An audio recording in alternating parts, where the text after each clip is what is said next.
الشباب الدريسة. فرحت قلبي يما، فرحت قلبي. زمان ما شفتك قاعد تدرس هالقعدة. الله يرضى عليك. خلاص مش قادر الاقي طريقة، مضطر اطلب مساعدة. كيفك حبيبي؟ اخبارك يا وردة؟ شوف من الاخر أنا حاسس إنه ما عندي ميول للدراسة إطلاقاً، وحاسس إني تبع بزنس، يعني بنفع للشغل وبس. وأنا كيف رح أستفيد؟ ولا السؤال اللي قبل هذا السؤال، إيش المطلوب مني؟ وصول مطلوب مني تساعدني أترك الدراسة. بس هاي مهمة خطيرة. يلا تفضل استغلني كالعادة. 25% من دخلك السهري.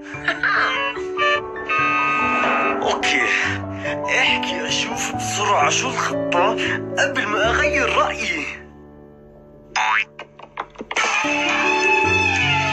أول شهر بدك تمرض لك حوالي يومين بالأسبوع. اكيد معقول؟ طبعا 3 وخميس عشان اخلص من حصص الرياضيات، وبعدين رح نغير الخطة حسب المعطيات. اتفقنا. وهلا رح ابلش ادور على البزنس اللي بحلم فيه، ووقتها رح احصل على كل شي بتمناه. وين القهوة يا صبي؟ الدنيا صبح. تفضل عمو. يا حبيب امك هون ما في عمو، هون انا المعلم. سامع شو عم بحكي كويس؟ المعلم ولا روح لاخوشبك بهالفنجان القهوة روح. هذا اللي كان ناقصني، هذا الفتة معلمي. معقول هذا البزنس الوحيد اللي صح لي اياه. شو بتبرطم مش سامعك ولا؟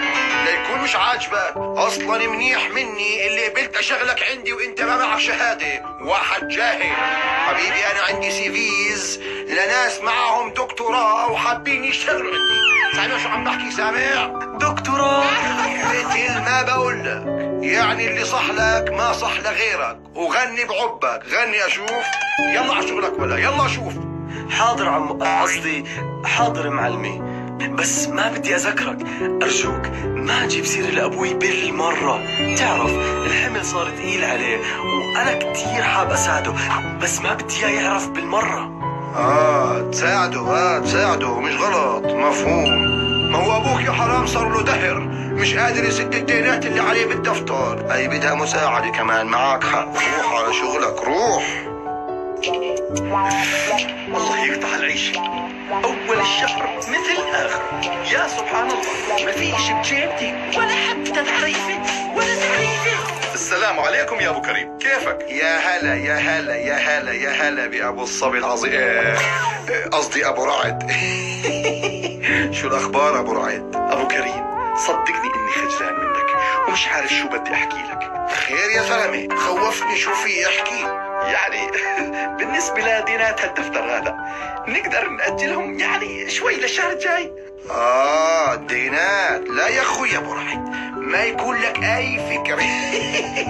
الدينات شطبناهم، انساهم، راحوا في بحر النسيان. شو بتقول يا أبو كريم؟ وأخيرا عملت حساب لصحبتنا وسامحتني فيهم. لا حبيبي، بزنس از بزنس، ومصريات يوصلوني على داير مليم. شو بتفكرني خويتي؟ ألف حمد وشكر إلك يا رب. شو بتقول؟ وصلوك؟ فهمني كيف. شوف يا ابو رعد، اقول لك شغله كثير مهمه واسمعها كويس. اوعك تفكر اني استغليت الفرصه عشان اسكر الدين اللي عليك صار له سنين ومش قادر تدفع لنا اياه. لا لا لا لا لا. ابدا. بس حبيت اعلم هالشاب درس ما ينسى بحياته ويكون زلمه قد حاله كمان. صدقني ماني فاهم عليك ولا كلمة. وظفت عندي صبي يومين بالاسبوع يساعدني، واليوم صراحة اخر يوم له عندي بالشغل، وبدل ما اعطيه راتبه راح اسد ديناتك اللي على الدفتر ومش راح اعطيه ولا فلس. وهو وافق. طيب نادي يا ابو كريم اتعرف عليه واشكره بنفسي، واجب يعني. هلا بتشوفه يا صبي وين الشاي؟ تعال شوفه. رعد ولك انت شو بتساوي هون؟ الو أمنية كلمتك مسموعة.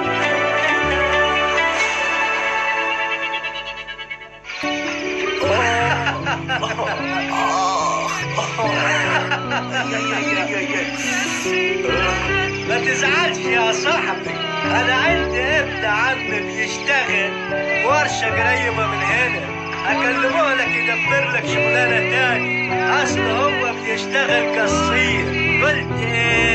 قلت ايه؟ ايش؟ خليك بحالك احسن ما تطلع عصبيتي فوق راسك. يعني فوق ما تركت دراستي وما طلع لي ولا فرنك، قاعد هون متقاصص مع حضرتك.